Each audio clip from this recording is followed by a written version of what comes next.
y'all. It's time for Rolling Dice and Taking Names. In this episode, the guys review Tipperary, Tesseract, the A.R.T project, and Similo myths. Plus, they give us some first impressions of two historical games, Hitler's Reich and Plantagenet. And with that, I can come up with nothing funny. So enjoy the episode. Hello, welcome to the 309th episode of Rolling Dice and Taking Names. The title of this episode is Family Tradition. However, Tony, I would recommend we change it to Deja Vu by Dionne Warwick. 10 years. Technology still bites us in the ass. Let me tell you what happens, y'all. When you have a corrupted memory card that you do not realize until after you've spent over an hour and a half recording an entire episode to get to the end when Tony says, all right, let's get our files synced up and then I'll start editing. And Tony just goes, shit. It's like, uh-oh. Yeah. So yes, unlike for the past 10 years, that's two curse words you've heard on RDTN, which you've never heard us, we're tired, it's late, and we got to recreate the magic. 309 was pure Emmy award. Pure Emmy. It was. Good. We were going to win, I can't remember what the radio awards is called, Peabody's or whatever it was called. I don't know. Whatever. It's like we were going to win a lot of awards. It was funny. It was informative. We didn't drag. The banter was amazing. I don't know that we can recreate that. So what you're going to end up with is take two of 309. So more concise reviews. Oh, 100%. Guarantee this episode will be shorter than what the last episode was. And people are probably applauding right now. They are probably saying, why don't y'all do this more often? Do the dry runs and then go live. And you're right. Well, tables, TV shows and all that do table reads, right? You get around, you do the script, you get familiar with it before you actually go in front of camera and actually record it. And then you get multiple takes at that point. So maybe we should employ those sort of procedures. Yeah, we relived Marty's need for Christmas trees. And how we did. It had a long discussion on Christmas trees and ornaments, and ornaments, and how many trees that we had. It was how we're able to buy more trees now. We haven't actually buy more. Went through some of the themes of the trees, such as we got the traveling tree and the Star Wars tree and the pop culture tree and the handmade ornaments tree and the tree with the kids' homemade ornaments when they were in school. Yeah, there's a tree for everything over here. And then we said something like, it's like, hey, Tony, you've only got two trees, but one of them doesn't really count as a tree in Vanessa's world because it's got to be a 6-foot tree, but you said yours is only 2 foot. It's only 2 foot, and it gets all the crappy ornaments. And that's it sits on the porch, and I forget to turn the little lights on. I will say one thing. The best thing about the artificial trees now are the lights are in there. I don't have to string lights. Well, here's the problem with those trees, Tony. Vanessa hates those because within 2 years, those lights stop working, and then you're stuck with the tree with lights, and then she's having to wrap her own lights around those trees to get them to work. I don't even know. Can you even buy Christmas trees without lights? Yes.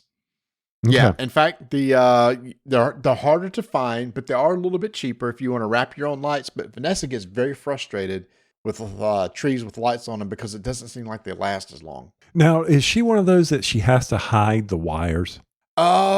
She attempts it a little bit where she does wrap the lights around the limbs to try to hide them. She does not go crazy and wrap lights around the trunk of the tree. I've seen people do that.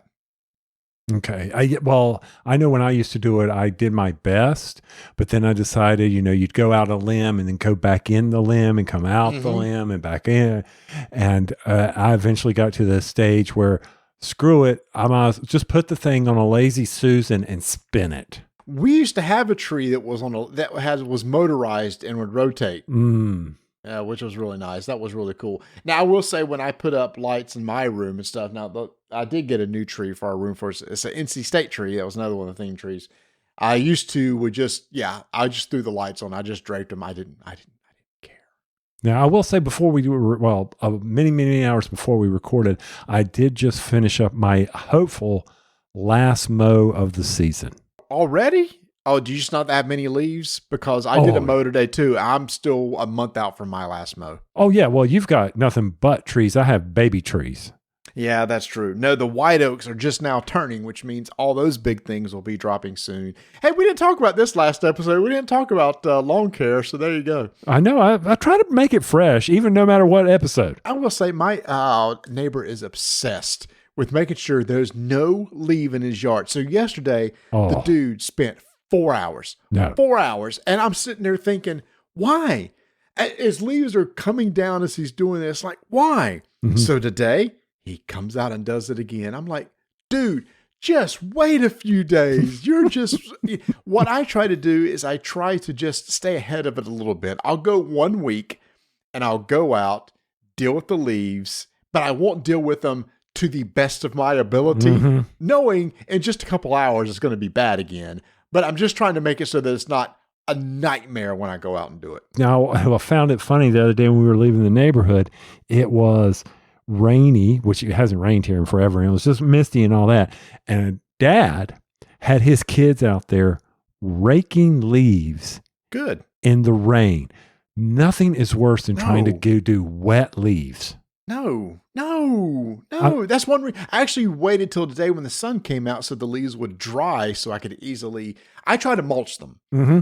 It's just too many leaves for me to rake and everything. So I mulch the crap out of them, which is actually good for your yard because chopped up leaves is nitrogen for your soil. It's free fertilizer. Yes. And I did my best at mulching mine, though I do have these tree circles. And I finally found out what they are is they're bugs. That basically the little white worm or the worms that drop out of the oak trees. Yeah. And they go to the ground and they form circles around your trees where they're eating the roots of the grass underneath. Oh, I've never seen that. Oh, I've got 6 pretty cool. I mean, you're like, how can there be these perfect nature circles? You know? Wow. I know. So I put down some bug stuff today and I didn't get the water. I didn't water it in time. That sounds like a great theme for a board game. Doesn't it? How to kill bugs to keep them from putting white circles around your trees. You're a bug trying to create a perfect circle around a tree. There you go, Elizabeth Hargrave. There's your next game. There's a theme for you to happen. Now, I am learning the new game from Stonemaier, Apiary. I can't wait to get that on the table. It was about some bees. Yeah, there's a story behind that. We'll tell it when it comes that time. But yes, Apiary, it looks really interesting. I watched a few Watch It Played videos. They weren't Watch It Played videos, but that's not copyrighted, is it? I doubt it. No, you mean just how to play videos. How to play. Mm-hmm. There you go. Because you're not really watching it play. I want to see how it's taught. Teach me. Well, no, they actually how to play. Like John Gets Games. They're going through various rounds. I like John Gets Games format. Yes. It's longer, but you get to see how the game actually operates. Mm-hmm. As opposed to just being spit out a bunch of rules, but I don't really see how the game works. Yeah, and I forget the two that I enjoy. I think her name's Monique and her husband. Oh. Yes, I know you're talking about. Yep. I really enjoy their, because it seems like they do a good job of explaining the actions they're doing or why they did that. So you understand the strategy. So when it comes your time to teach, you can say, okay, here is some of the strategy you want to be thinking about, or here are some of the things that are going to happen with the card games that are coming. Well, that's why I like John Gets Games, because he does that. So he, like in a round of a game, he'll go through and teach you the rules of a round, but then he continues to play the game so that now that you understand the rules, he'll talk about some of the thought process behind it. And he does a really good job with his timestamps. It's like, oh crap, I forgot how this particular action works, and go straight to that timestamp and just see how that particular thing works. So he does a good job with timestamps and everything like that, which I really appreciate. All right. Now, the reason why I bring this up is because you said nature games. And have you ever seen there's a gentleman in North Carolina, his name is Ronnie Hughes. And when we were going through my mom's stuff, there was a sculpture he did called a Jack in the Pulpit flower. He's a glass sculpture and he does wildflowers. Okay. All right. So if I'll try to remember to put a link into the show notes to his website, but it's Ronnie Hughes glass sculpture. Somebody broke that statue, and my mom wasn't able to get up there and get it fixed. Pandemic, all sorts of things. So I said, you know what? I'm going to take it up there, and in memory of my mom, to go up and say, hey, I'm going to get it fixed. And now it's going to sit in my house. And the man was so incredibly nice. He lives in the mountains, and his basement is his studio where he does glass sculpture, glass blowing, and he has a whole display of some of his works. Now, this repair cost me $500. Wow. I could not walk away from his sculptures. Some of them, I bought one. I said, this is just amazing that he was able to do details of leaves and flowers and color. I don't know how people can do that. And I asked him, I said, Ronnie, have you ever had a mentor in this? And he goes, no. People don't want to learn this art. They don't want to learn how to do that. And I'm like, it's different from glass blowing because it's sculptures. So he's no glass blowing at all? No, he's doing glass blowing, but he is doing it such that, like an ornament he made. While we were there, he formed the ball, and then he took the colored glass rods and heated them up with this 3,000 degree, I would have set the house on fire, 3,000 degree butane flame. And he melted it into the ball, and he did these streaks in it. And then he was able to blow it so that it formed around it. And as it cooled, it was this amazing artwork. And he's known for his, he does North Carolina dogwoods, which is the state flower, Jack in the Pulpit, lady slippers. And it's just, his artwork is amazing. He had a commissioned piece. He couldn't tell us where, but I saw the pictures of it. And it was phenomenal. And when this gentleman who bought it dies, it will go into a national museum probably. Oh, wow. So I know you don't have Netflix, but if you like that, there is actually a reality show on Netflix called Blown Away, which is a glass blowing competition. And they do the same sort of thing. It's not just glass blowing, but it's glass sculptures of taking glass and stretching it and melding it with different colors and creating different colors. And so that's exactly what it is. So again, I know you don't have Netflix, but there's a really cool reality show called Blown Away, which you may enjoy now that you've seen, that in action. I think I'm a month away from Netflix. Yeah, there's a lot of content. If you just got it for a couple months, you would have a lot of stuff to watch. Well, I mean, I figure it's going to take 3 to 4 months for him to put the first Blue Bloods in the can. So I've got that time.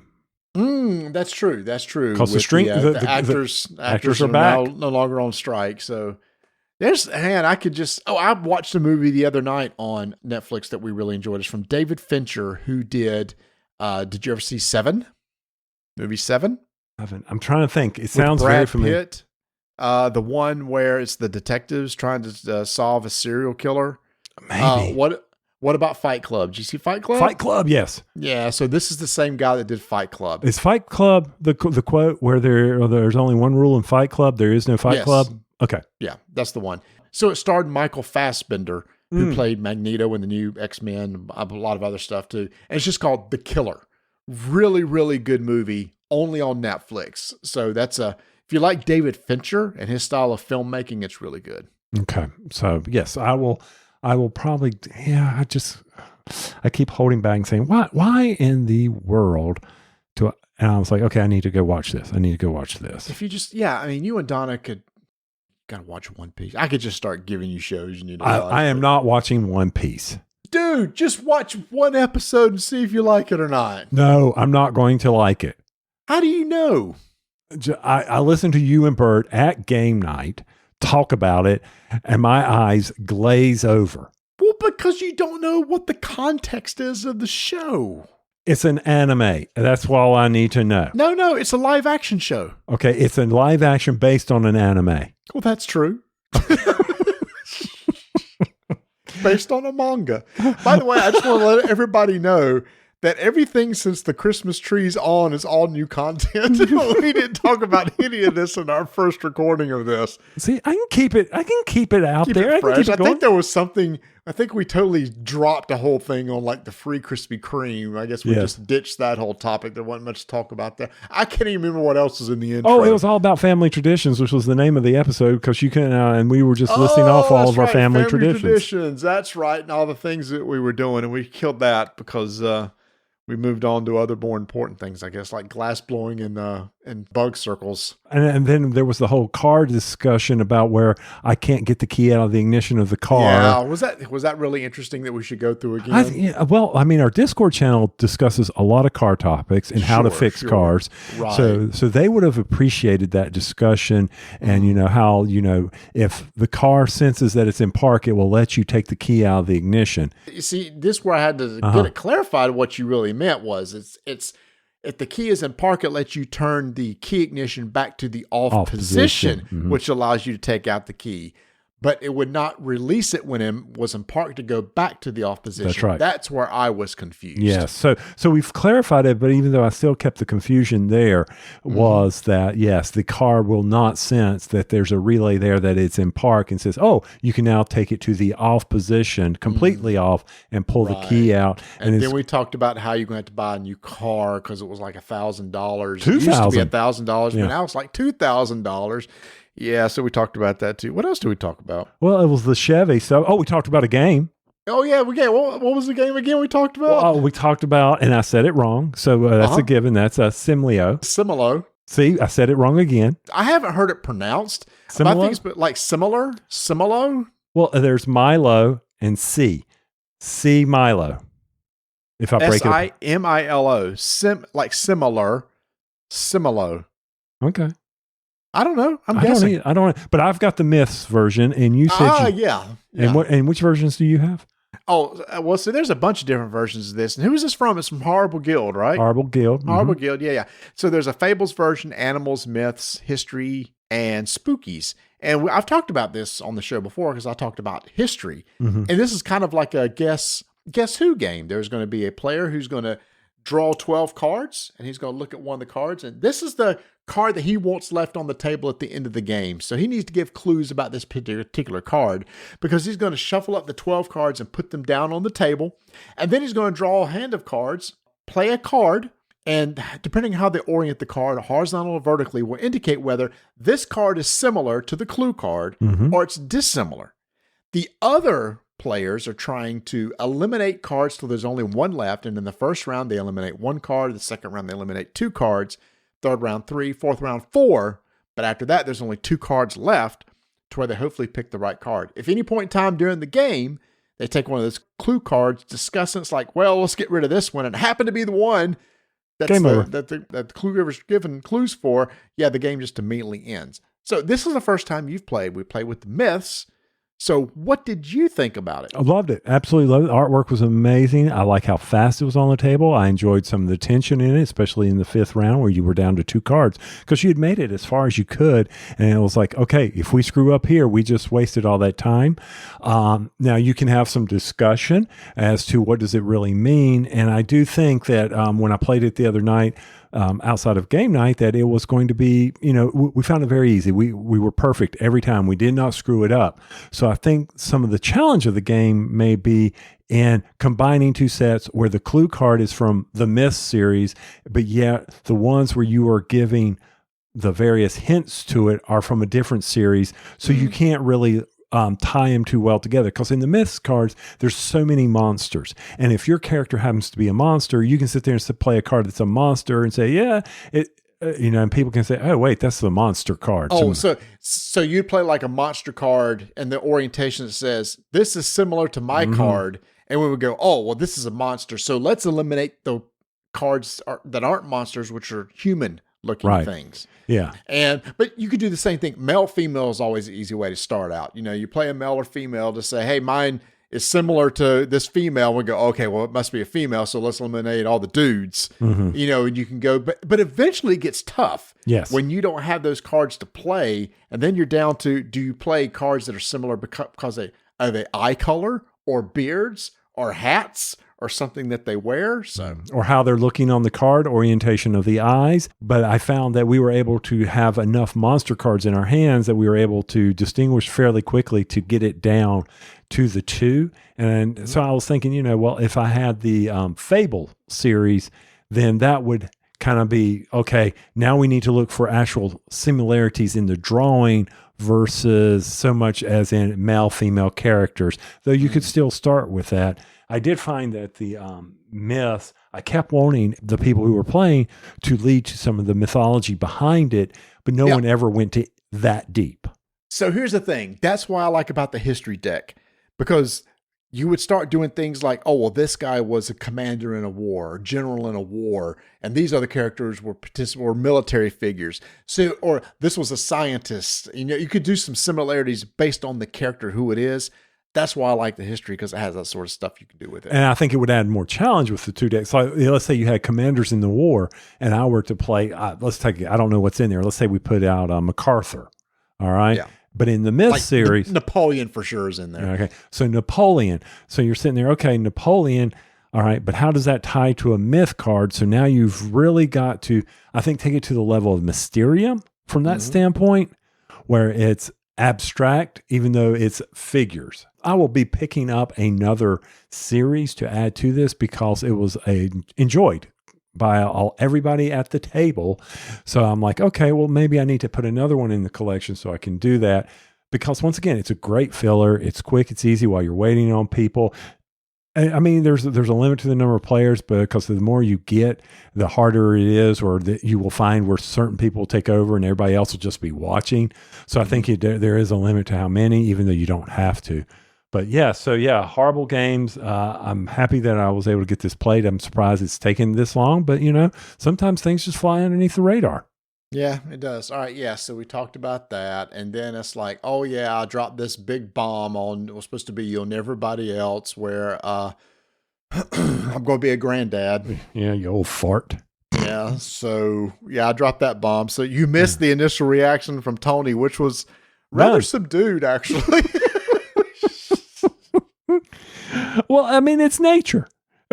These things are going to happen, which once again, I know, but I went from a year ago, my son wasn't dating, well, I guess he'd start dating her by then, to, hey, I'm dating, I'm really serious. Hey, I'm getting married in the spring. Hey, we're going to have a big time wedding in the fall. Oh, hey, by the way, I'm going to be a dad. It's like, dude, it's 1 year. Slow down. Hey, he's got to get it done. He's got to pop those 4 babies out. I mean, I am curious how many they're going to go for. I don't know how many he wants. I think she has 3 other sisters, so she comes from a big family. So we'll see if she wants a big family or not. But yeah, it's going to be a boy. That is confirmed. So I've already got to buy a baseball glove. I'll do that pretty soon. Don't roll your eyes. Baseball glove. And maybe he wants to play football, the real football. I mean, yeah, I'll get him a helmet and some pads. Sure, why not? When they're playing football at that age, helmets are important. So, so you don't, because their little brains are still forming. Adam, like me, never played soccer either, and really doesn't have much desire. So we'll see. We'll see how push him towards the standard 3. See, you're already planning the sports. Maybe he doesn't want to play sports. Maybe he'll take up music like his father and like his grandfather. That's true. I just say every kid should play at least some sort of team sport. It doesn't have to be competitive. I think playing a team sport is good, nurturing for a child to learn how to work with others, work within a team environment, and respect authority. There you go. He can be a gymnast. 100%. It can be whatever he wants to be. Maybe they'll move to the mountains and he can do skiing and you could go back on the slopes. That's true. That's not really a team sport, but yeah, I thought it was, team sport. Well, I mean, they do team scoring, so you cheer for one another. So that can happen. And I'm just sitting here thinking, so Adam was the eldest of your 3 boys. Yes. Travis never really had the middle child syndrome, right? Not that I know of, unless he goes and needs to talk to a therapist and well, we all need to do that. We all need to do that. That's true. I don't know. I what's the middle child syndrome like? Like nobody pays attention to him? Mm-hmm. You're forgotten. You're forgotten. You go under the radar. Man, I don't know. He's never said that, but maybe he feels that. I'm not sure. Well, as big as that boy was, he couldn't be forgotten. No, he's a pretty big boy. Yeah. So, well, congrats. He's a big boy, and like Brett's the tallest. Mm-hmm. Brett is 6'3", 6'4" now. Oh my! Yeah. Crazy. You're short. I am. It came from Vanessa's side of the family. So it's definitely not me. Not from before I shrunk my 5'11". I've gone down since then, but cartilage is settling. It sucks. That Purvis gene is strong in them boys. The Purvis gene is strong. So yeah, so I dropped that piece of knowledge, and yes, I do feel old, and the only thing I'm struggling with now is what to get called. It's that picking of the name. Vanessa's already picked out something. I don't even know what it is. I can't remember what it was.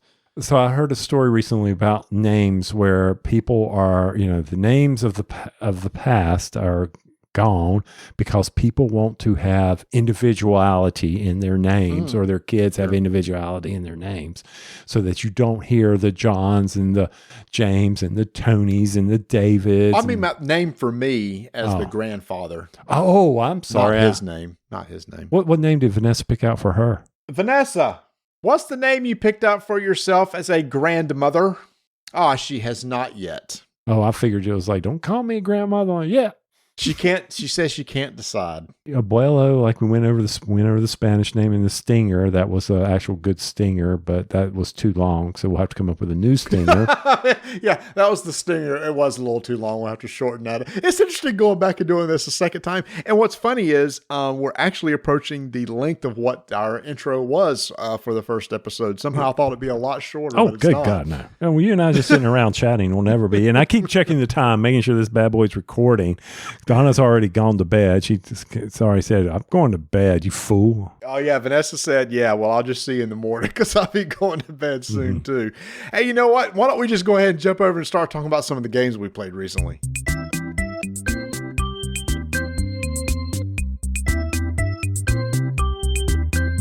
Head over to shopportalgames.com because you know what?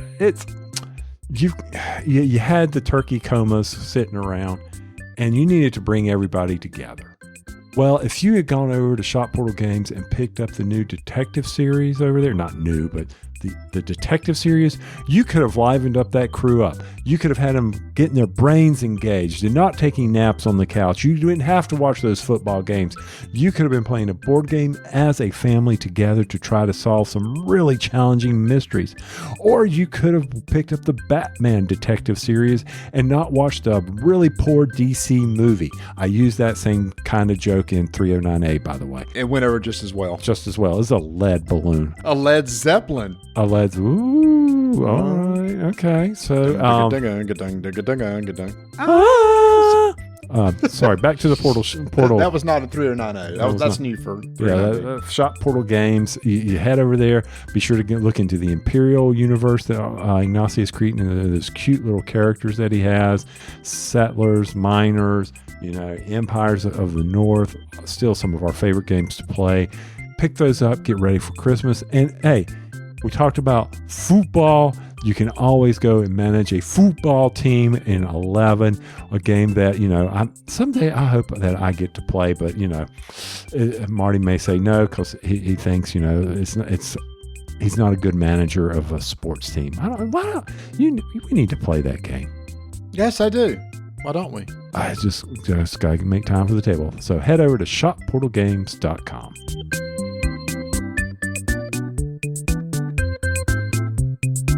I was so excited, Tony. I got to come over to your house last week, and we got to put out on the table a couple GMT games that we had been wanting to play. Now, I have got a lot of GMT games in Shrink, and I think you have some too. And it's like, oh, guys, these guys are going to talk about historical games again.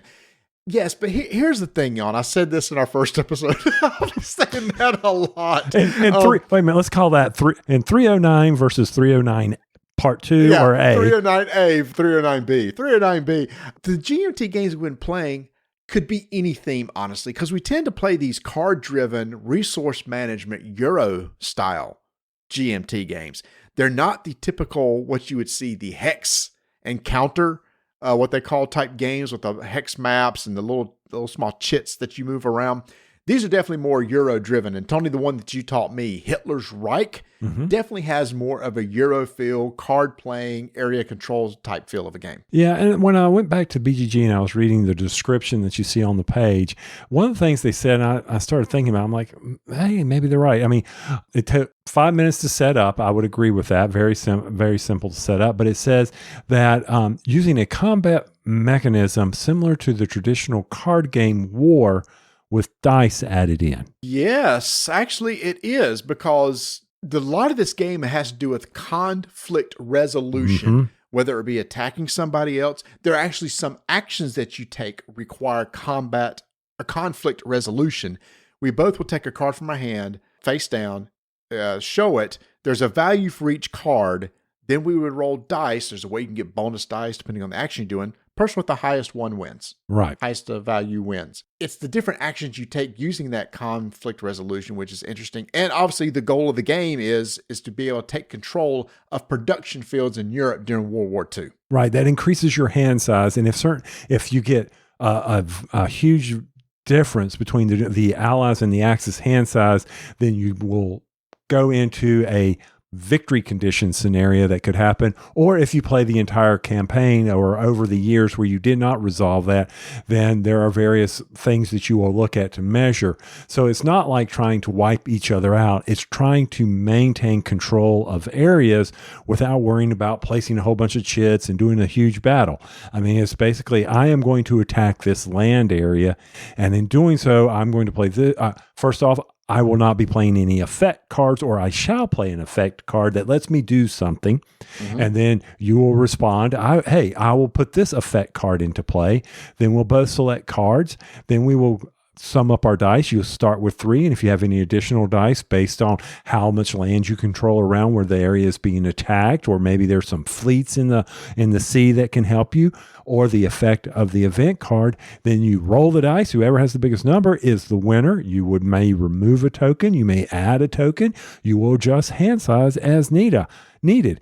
Next person go. And that is really the crux of the game from Hitler's Reich, is just, how can I manage these areas and maintain the cards in place so I can win at this war game? You don't have to check supply lines. That's nice. But there are certain conditions as you're playing that can come into play depending on, just like what occurred during World War II, Operation Barbarossa, where you can launch an invasion into Russia, or D-Day attack.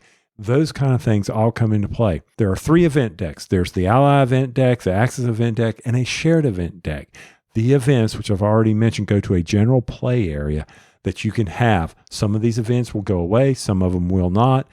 But that, to me, Marty, was the game. These events help control how the game is played, and we need to know about those events. Yeah, I also like, too, that it wasn't just like, hey, I'm just going to go willy-nilly grab an event. You can actually look through the deck, decide on an event that you want, but to get that event, you have to go through that conflict resolution phase that I talked about earlier, which is really cool. And like you said, there's some events that will, if you use the event and you win that conflict, you get to keep it. If you lose, it goes away. Some are, go away out of the game altogether. But the use of the cards also determines basically the round of the game. When you're out of cards and it's time to reshuffle your deck, you actually increase your year or round marker for your side. But both of you increase those independently of each other. But once both of you reach the same year, then there's going to be a year-end resolution of getting cards back into play, maybe adding new cards to the event deck, which would represent events that would happen in that current year that you're going to be playing out, which was cool. Because you're always going to draw after a conflict. You're always going to refill your hand, which is 1 card. So maybe someone is farther behind because their hand size is that much bigger, but that would have started sooner. And that's that give and take. So Hitler's Reich from GMT, I like it because it doesn't have the chits. I like it because it is quick playing once everybody understands the basic rules. Now it says it takes 2 hours to play. Yeah, I can see that after you know the cards and the strategy. Will be interesting to see is for us. Now there's this whole, Autobot in disguise, the flow chart. Oh, yeah. You mean for playing solo? For playing solo. I want to give that a try and see how it does, because that is one reason why I picked this game up. It has the dreaded GMT score of a 9 on the back of it for being solo driven, meaning that it plays very well as solo versus with 2 people, though it plays best with 2. Why is that a dreaded score? Because that's what makes me buy it. Oh, I see. And do you realize this is the day before the 50% off sale kicks off at GMT? So be looking over things that you might want to buy. Yeah, I know. If it's got heavy chits, I don't want it. But then after we finished, we didn't finish the game. We got the feel of it to see, hey, so here's this. Marty decides to put, he's in love with the Levy is Dry campaign games. Levy and campaign games. And campaign games. He's loving these games, and he's like, man, this is one of the easier ones to get on the table. Let me get this on the table. The pizza got cold while he was setting this up, but we got to put it in a microwave. And then he started explaining this game. And in 309A, or the first version, he asked me what I think of it. And I basically said, Marty, I was so confused. So this is a game from Francisco Gradella. This does take a while to set up. What's the name of the game? I didn't even give the name. I did in 309A. Go back and listen to that one. Plantagenet. Plantagent, which is a royal family. It's called the Cousins' War for England. If you ever heard of War of the Roses, this is implementing the War of the Roses from the 1459 to 1485. Now, the reason why I brought this particular levy and campaign game before you, this is the 4th in the series. To me, I think this is the easier one to learn because there's less actions involved. I've been playing Nevsky. I've been playing that with Ignacy. This is my first time playing this, so I had to get it set up, kind of relearn the rules with the new system. But this is basically levy is you have lords on your side of the table, and at this time you're going to be able to play some capability cards, which are ongoing cards that you can attach to your lords. You're going to be able to muster troops to add to your lord board as you go out and try to do some campaigning around the UK. And you can also get some transports like carts and ships to transport your goods and everything.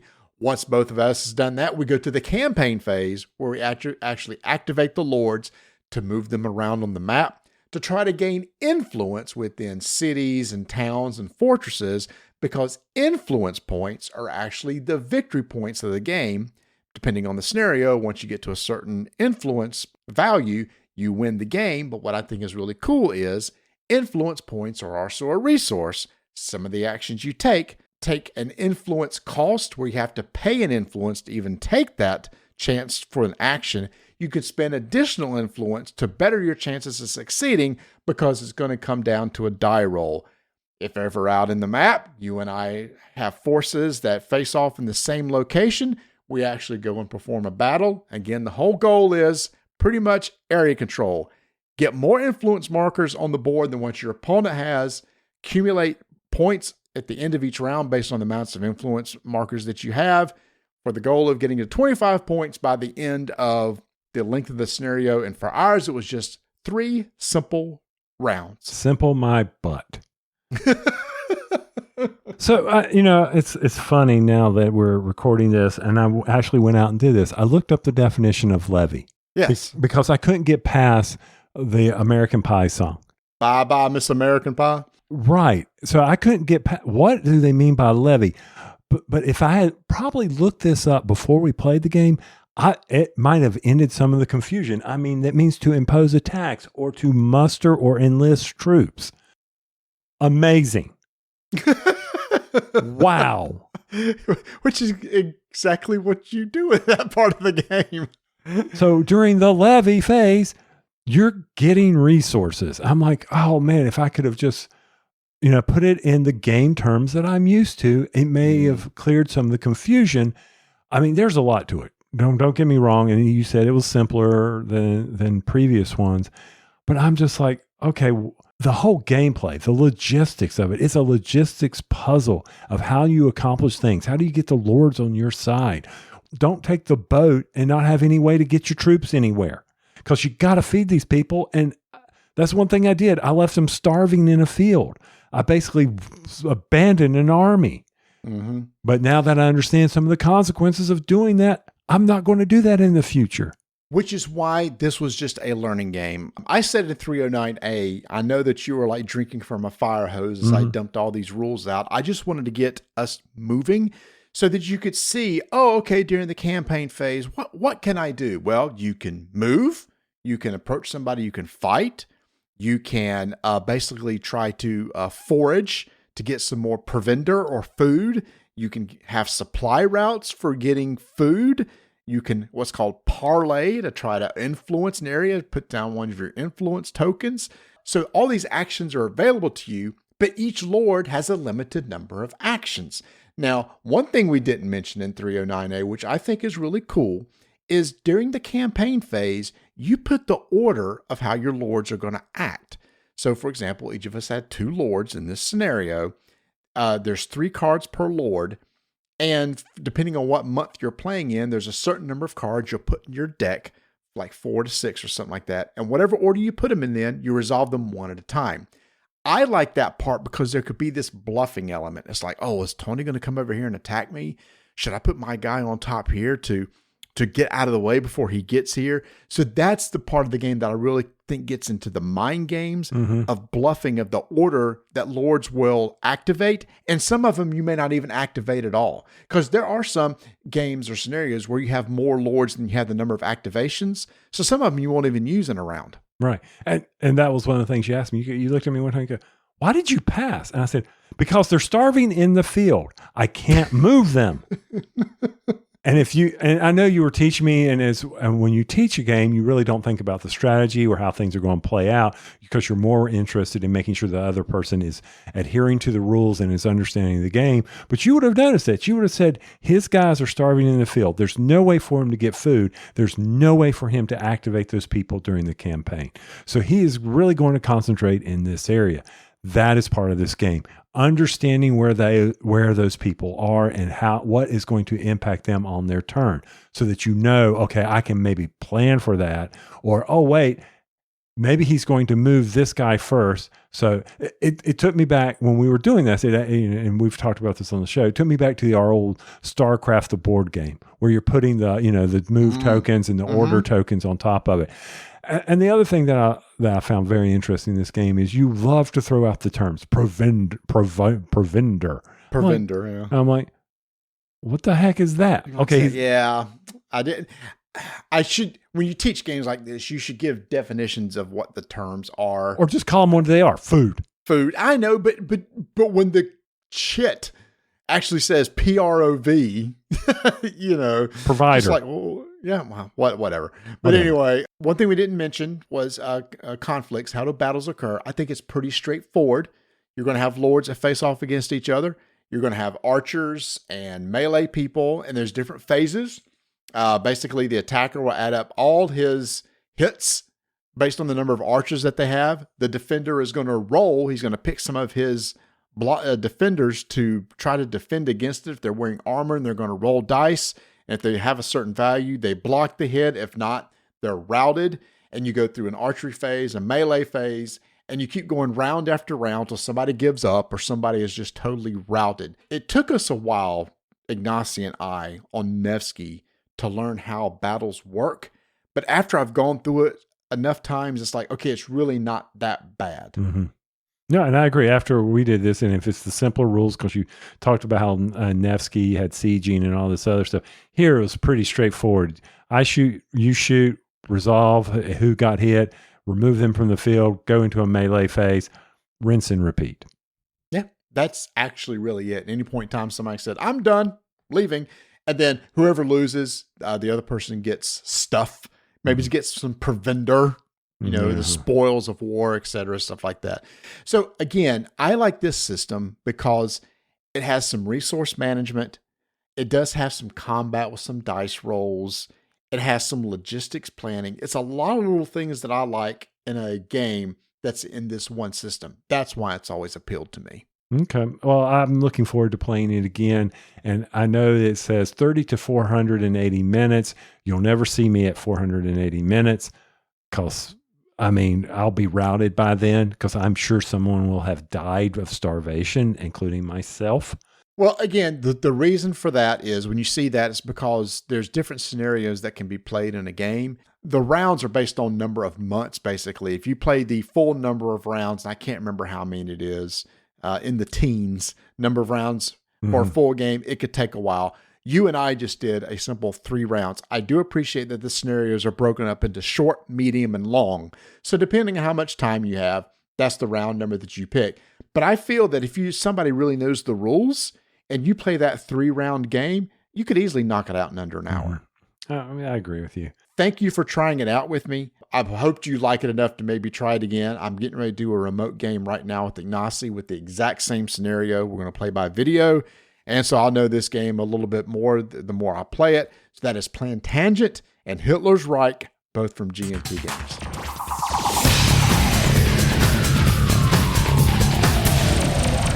So before we kick off some of our 5-minute segments here for some of the games we covered during game night, I just want to point out, Marty, that after our GMT discussion, it dawned on me and this episode that we are really becoming those guys that sit at cons in the corner playing war games.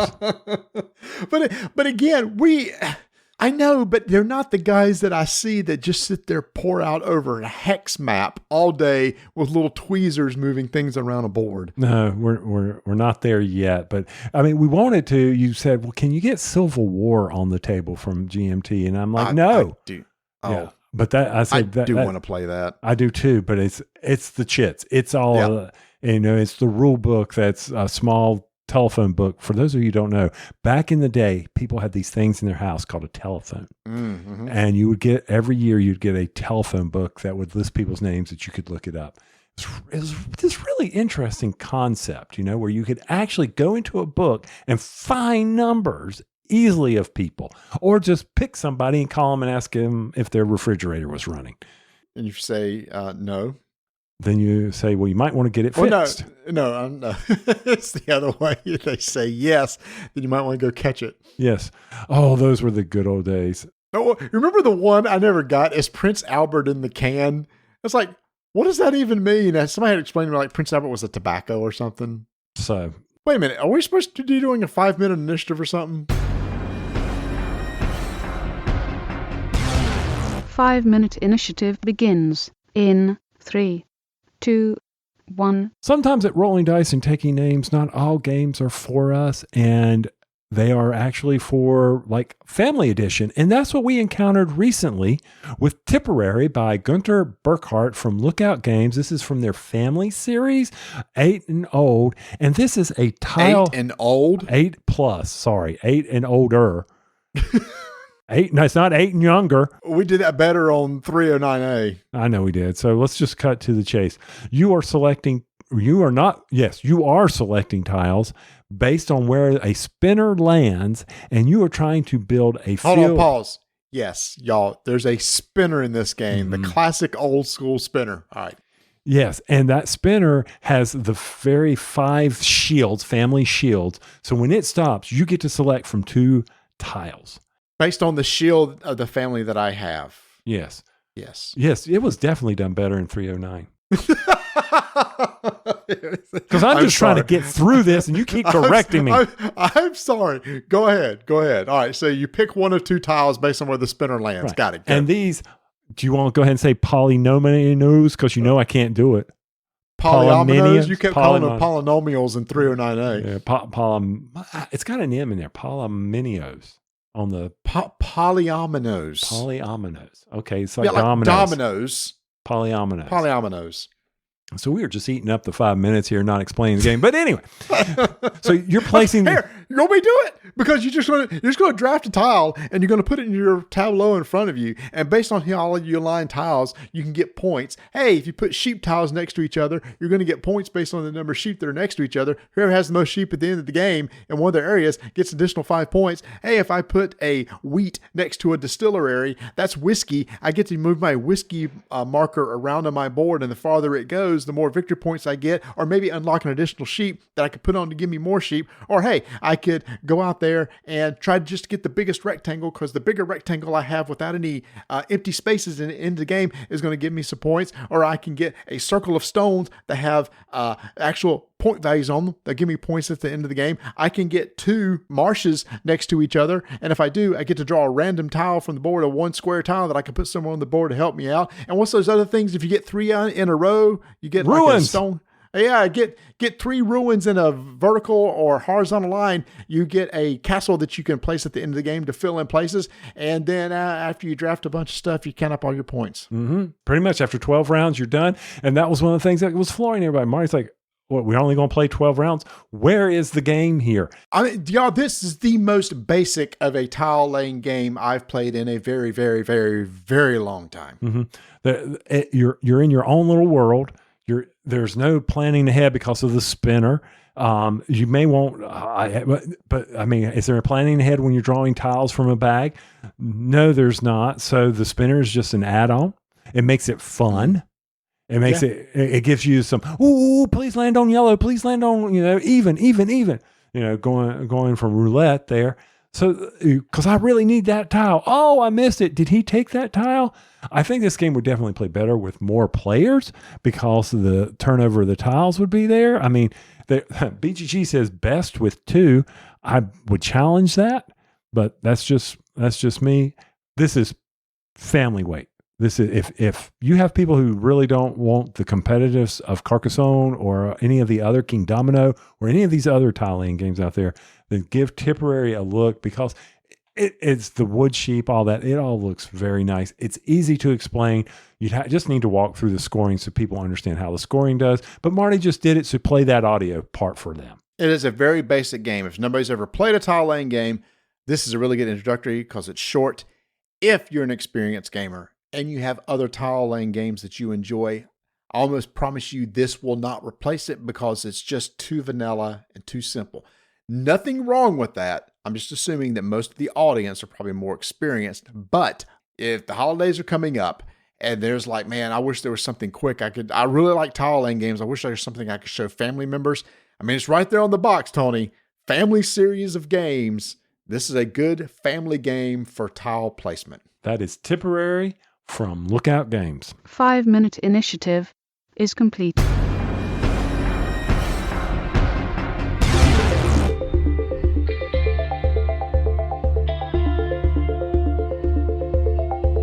Y'all, this comes out on November 28th, and there's not many days left to be able to use our affiliate code, a rolling 10, to get $10 off orders of $75 or more. It ends December 1st. So hopefully you listened to this episode early enough to be able to take advantage of it, or I hope you listened to our previous episodes and got it, because y'all, there were some amazing things happening over November. There was Black Friday sales. There was one day where there was free shipping for orders $50 and over. And you know what? That wasn't in the daily email, y'all. Nope.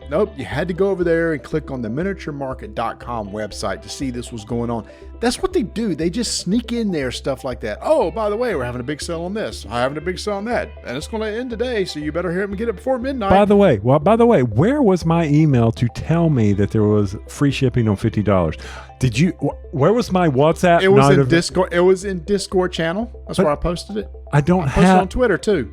Okay, A, I don't have Twitter loaded. Fair. B, Discord is not on my phone. Why don't you put it on your phone?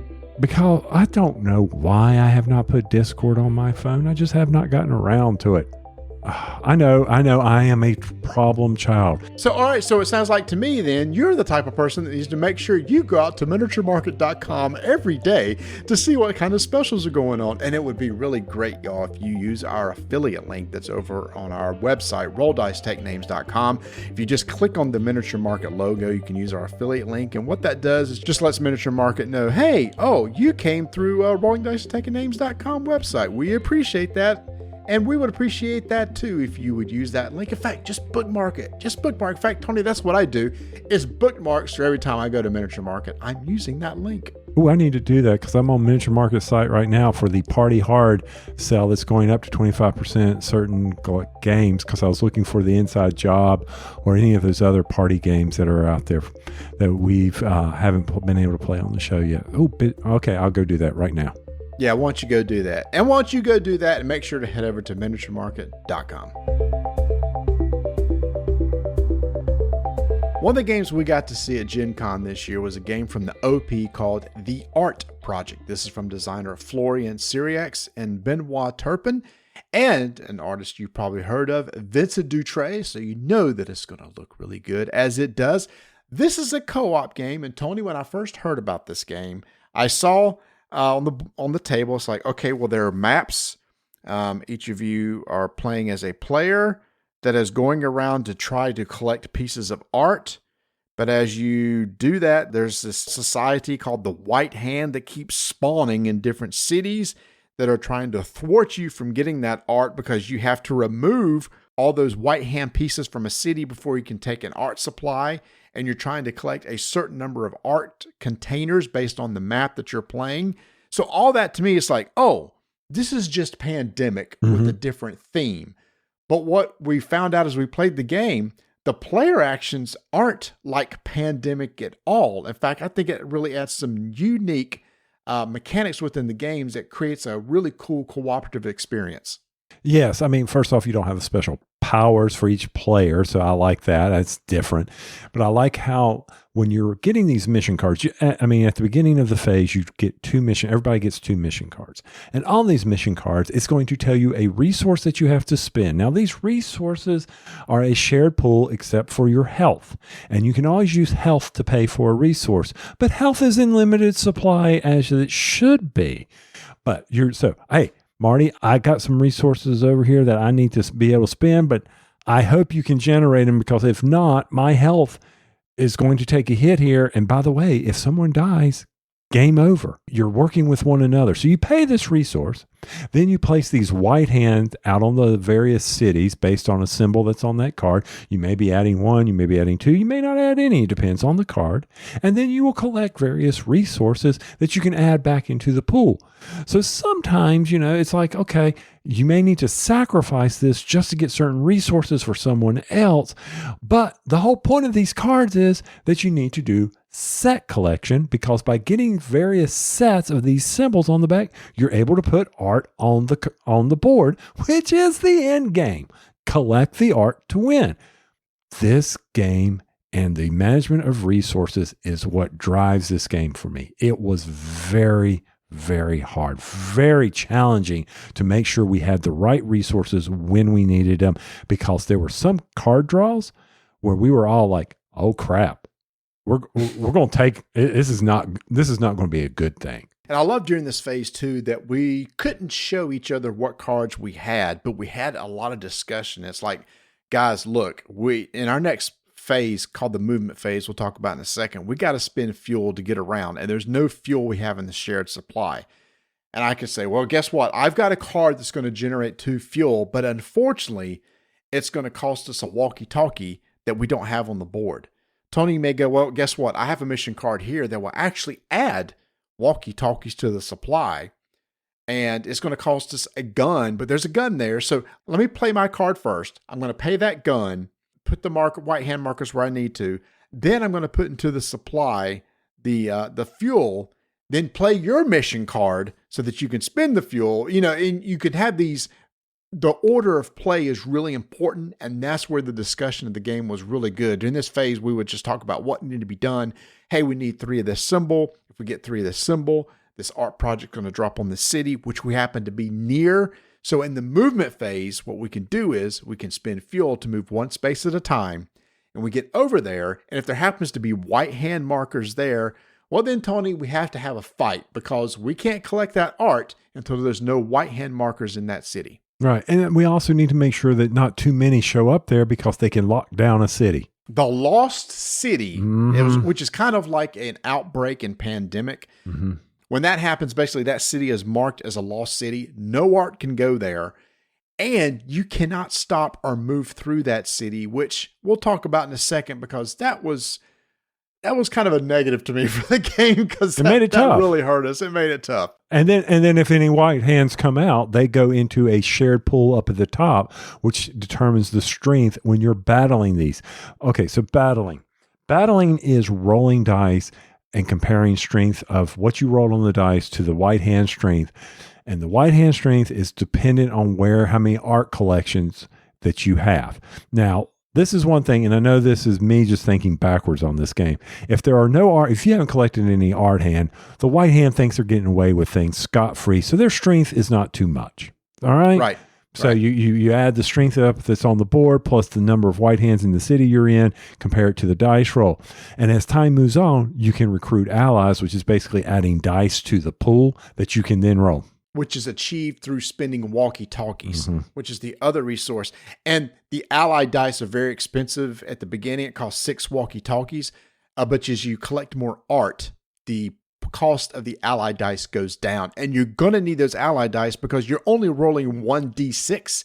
And when you need like a value of 15, there better be multiple of you there, each rolling 1 die with hopefully some ally dice too. But the white hand strength is increasing because you're taking their artwork and they're not happy with you. So they're getting very angry and agitated. So yeah, there's the coordination of that, being able to discard mission cards as well to let you re-roll dice, which is key, because if you don't have a way to re-roll, then this game's going to be over even before it got started. So very challenging on the battle to be able to collect the art. Always managing the resources, getting them on there, and then using the cards. I like games where a mechanic, the playing of the mission cards, is used in other aspects of the game. So that also adds more value to them and adds a lot more discussion. Like, we need to really get an art piece here, but do we want to spend it? But not everything is lost. If you got guns, you can add to your dice as well. +2 to every dice or to the final roll for every gun you spend.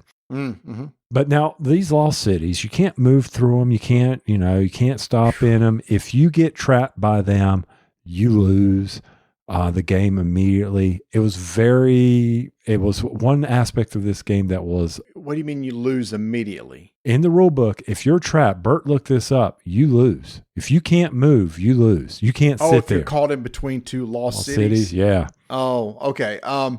And also, there's a certain number of lost city markers. Typically, it's 3. Once those go on the board, if a 4th one needs to go down, you can't do anything. But what we found was tough. And there's 6 maps, and we looked at these other maps. Depending on where lost cities pop in, it could totally lock you out of a certain part of a map. Mm-hmm. It's like, that city I can never get to anymore because there's a lost city between me and it, and there's no other path to get to that city. That's tough. And we kept looking through the rule book over and over again. Are we sure we're doing this right?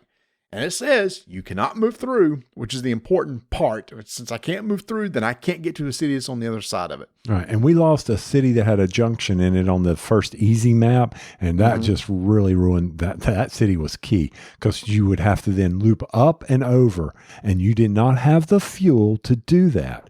So it was kind of like, fine. Well, we can lose those cities. But what Marty said, you have a limited source of lost cities that you can put down. And if you run out of those, you lose the game. So this game, to sum it up for me, is one of those co-op games where you are not going to have more successes than defeats. You will be defeated a lot. Mm-hmm. I don't mind that. That does not bother me. It may make others. It reminds me of the challenges of Robinson Crusoe. You need to appreciate that you have to be good. And you have to have luck on your side because of the die roll and the mission cards that come out. Because that's the way this game plays. But I do appreciate that the luck of the die can be mitigated by guns, getting allies, and just you coordinating to be there with other people so that you have more dice being rolled. This is not a Pandemic clone. You may look at it and go, it's similar to Pandemic because things are popping out that I need to remove, that sort of thing. But the mission card play dynamic, the movement phase, and the whole fighting and everything like that with the dice makes it feel totally different than Pandemic. And y'all, there are 6 different maps. Each map has its own set of rules. So it's not just like, here's just a new map with the play it the same way as the other map we just played. One of the maps is if you move one direction north, you don't have to spend fuel, but if you move south, you do have to spend fuel. So then direction matters as to way you go. So every map is a little bit different, and with 6 included in the box, this gives you a ton of replayability. This plays up to 6 players. It's listed at 40 minutes, and Tony, with 6 players, I still think you get this in under an hour once you understand the game. I think most of the game is really going to be just the communication part of the game, because resolution of the mission cards and everything like that is pretty quick. Yeah, I think this game could be over in 10 minutes too if things don't go well. That's true. That's true. So I dug this, y'all. As somebody that came in was just expecting something that's just Pandemic with a different theme, it is not. This is the art project out now from the OP. Y'all, if you need another good, solid co-op game that's hard in your collection, check this one out. 5-minute initiative begins in 3, 2, 1. Rolling dice and taking names. We'll get some co-op games on the table from time to time. And we got one called Tesseract. Wasn't the Tesseract in the Marvel films? It sure was, Tony. That's what Loki was going after in the first Avengers movie. Tesseract from Smirk and Laughter Games, designed by James Fernhaber. It's a co-op game where you are trying to keep the world from going boom. And basically, you got a cube of dice. You've got 64 dice, 4x4x4, stacked up on a Lazy Susan 4x4x4. And 16 times 4. That's 64. Amazing. Engineer. Math works. And you are trying to move those dice that are in this Tesseract onto a containment board by filling up there's 4 colors, by making sure that you fill up that board, because if you do, you win the game. Now, on your turn as a player, you have 3 actions you can take, such as removing a tile or removing a dice or adjusting a dice up or down 1 pip, or maybe you're going to give a dice to another player to put in his lap. You're going to do this because you want to be able to create runs or sets of colored dice or of all different type that allow you to put a containment, which allows you to put a dice on the containment, and then you get to keep 2 of those dice. There are special cards that may let you put more than that, but that's the meat of the game. Moving dice from one area to the containment by building runs and sets. You have special player powers.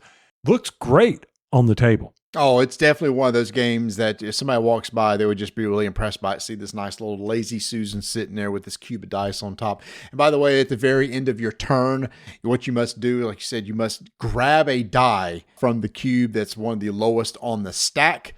Give that sucker a roll, and it goes into the priming area. If there's ever 3 of the same value in the priming area, bad stuff happens. That's right. You're going to have a breach, baby, and you can have multiple breaches if you have too many. If you get, for every time you have to put one, when it's greater than 3, you have a breach. If you get to 6, you got 2 breaches going on. And if you get up to 8 total breaches, game over. If you can never remove a dice from the Lazy Susan, then the game is over. Oh, and by the way, if you expose on the disc at the bottom a symbol, that creates an issue for you. It could be a chain reaction. You could be adding dice into the discard pool. There are various things that could occur. Nice thing about this, it comes with 8 varying levels of play, and the challenge is on those discs that you're stacking all the dice on at the beginning of the game. Now, the big knock of this game is don't knock over the Tesseract. Yeah, so it was funny. Bert said that this shouldn't be a dexterity game, but every time you went to pull a die from the stack, you felt like you had to be very careful. And there's a couple times where we accidentally, knocked a die to the side and we had to kind of restack it and stuff. It's fine, but it is something you got to kind of be careful of as you're playing the game, because if you accidentally knock over your cube of dice, that's pretty much it. You have to reset the game up, because when you grab a die off the top, it needs to keep that same value when you put it into play on your player board. One thing I found about this, I thought it was a great cooperative game, that there was a lot of discussion, because there was a lot of player interaction of being able to give dice to other people. There were these cards that you could also get when you placed a die and you had 2 die left over. You could roll those 2 die and draw a card that you could play as a free action during your turn. One of the actions you could do, though, is turn in one of your free action cards and level it up. There's like 3 levels of action cards, with the highest one being pretty powerful. Those cards can create some really cool combos, and you would work together to try to get people dice in other people's laps, so on their turn they could try to fill out an entire row or column. So as a cooperative game, I really enjoyed the puzzle of the game of trying to basically get one of every color of every number out on the board to win the game. And I think some of the co-op games suffer from, I don't want to call it singularity, but you're going to do your thing and try to mitigate the bad luck. I really did felt like we were sitting there trying to work towards, okay, what's Marty going to be able to do on his turn? So maybe I can structure my turn to not only be a benefit for the team with me, but also down the road, Marty will have a benefit as well. You may think it's very gimmicky with this cube and all, but did enjoy the co-op aspect of it. Something to consider. I mean, ages 14 and up, I think you could get down lower as long as you might need those young fingers to be able to pull those cubes off of it. That is Tesseract from Smirk and Laughter Games. 5-minute initiative is complete.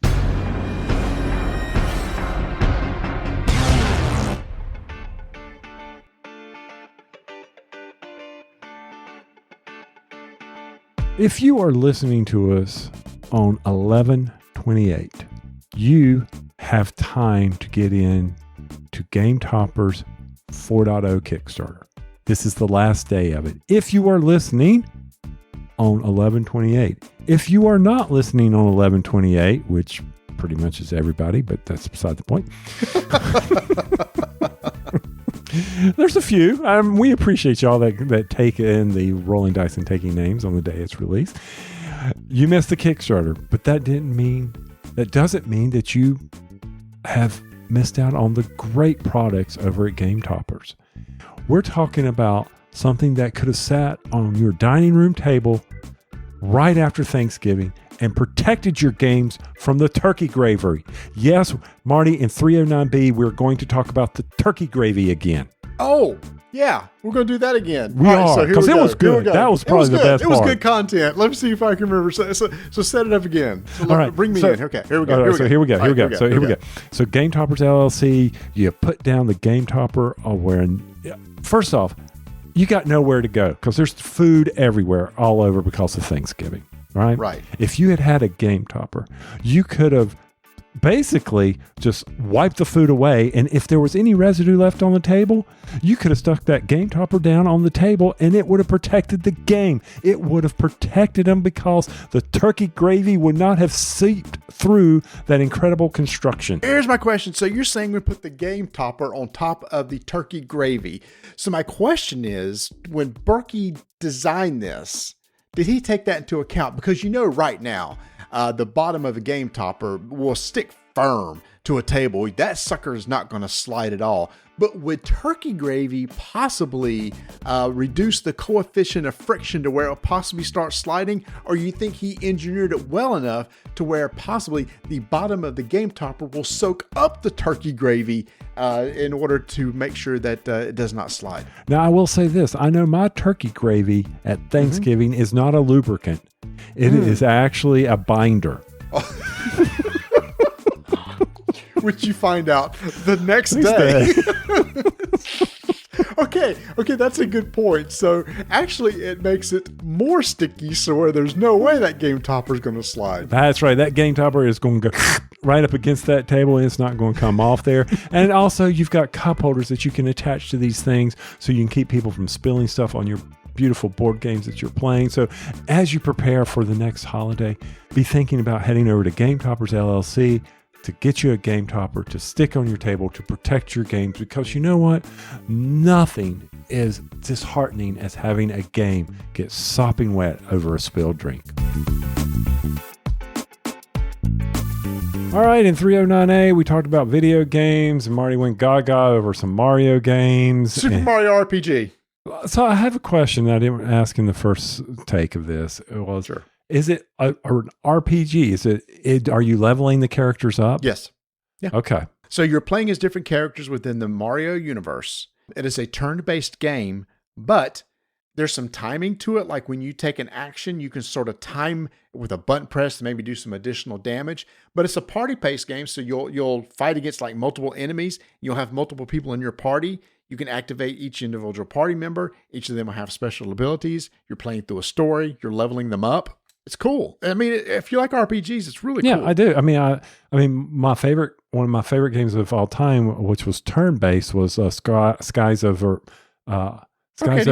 of Arcadia. Yeah. Yeah, so which is a JRPG, which this very much mimics a JRPG, but in the Mario universe. Okay. All right. Can I be like Yoshi? Well, you'll play multiple characters. I think you start out as Mario, but I never played the original on the SNES, but I think you collect party members as you play. But I don't know if you've ever heard of the Paper Mario series. Yes. The Paper Mario series was also an RPG. So it's not a platformer. There's no jumping or anything like that. It is literally a role-playing game, which you honestly may like then. Oh, I know. Yeah, I like role-playing games. I mean, I've got tons of them that I am playing or not playing or trying to ever play again. But yes, I enjoy the role-playing games. You know, I think I played the Assassin's Creed Valhalla so much that I had no interest in picking up Mirage. No interest at all. Yeah. Yeah, which recently came out. That kind of came and went, didn't it? Yeah, it was not well received. That basically they said, you've seen it, you've done it. You know, there's not anything really new here. Supposedly, I didn't even see a lot of the people I follow. I didn't even see them posting a lot of YouTube videos on it. Right. So, you know, like you need to go do this in the first hour of the game to ensure that you've got the best gear. So I was like, okay, maybe this is not going to be the game for me. And I also think my feed has been cluttered up with, I don't know, dog grooming videos and other stuff. How to buy a new car. Yeah, the whole ignition thing, right? Yeah. Well, no, it's actually what has car buying become? Because I needed to know. Because since the pandemic, car buying has changed in the United States from the standpoint of, you don't negotiate. There is no negotiation anymore. You may be able to give me your best deal. And if anybody tells you, oh, by the way, we're going to charge a little bit more than MSRP, you walk out now. You do not do that. Oh, no, I would never do that anyway. Now in 309A, I did say I was going to, after like a 5-minute discussion on why you hadn't played Spider-Man and maybe you should go buy it. I forgot. I just have it. Since you're a big Spider-Man fan, I do think you should play Spider-Man. But you got to do one kind of sets up two. You don't really need to play Miles Morales. But as a Spider-Man fan, I must say swinging through the city is extremely satisfying. That whole mechanic of the game is really fun. Yeah. We were talking about, shows, and we talked about the SAG, Screen Actor Guild, Netflix earlier in the show. And that's right. Yeah. We did. Wait a minute. Was that on 309A or 39B? B. It was on B. It was on B. Okay, thank you. Because we were talking about glass blowing. Oh, that's right. That's right. Yeah. Yeah. Which we did not talk about on 309A. Right, because we ended up with a 30-minute discussion on Christmas trees. Y'all are welcome. All right, but with that, keep rolling dice and taking names. Hi, all. Thanks for listening. If you'd like to support the show, you can do so by heading over to buymeamoonpie.com. We would love your support either through a one-time donation or from a recurring monthly donation. Every dime that we get goes right back into the show for making this great quality content. Maybe if we made some more money, it would be higher quality. There's only one way to find out. Head over to buymeamoonpie.com. All right, so there we go. Another episode of 309B. I guess, will there be a 309C? We won't know till we stop the recording. You ready? No, I've been watching the counter. I'm not ready because it is already late and you and I are becoming pumpkins. All right, well, here we go. If there's a 309C, you know why. It's only going to be 30 minutes.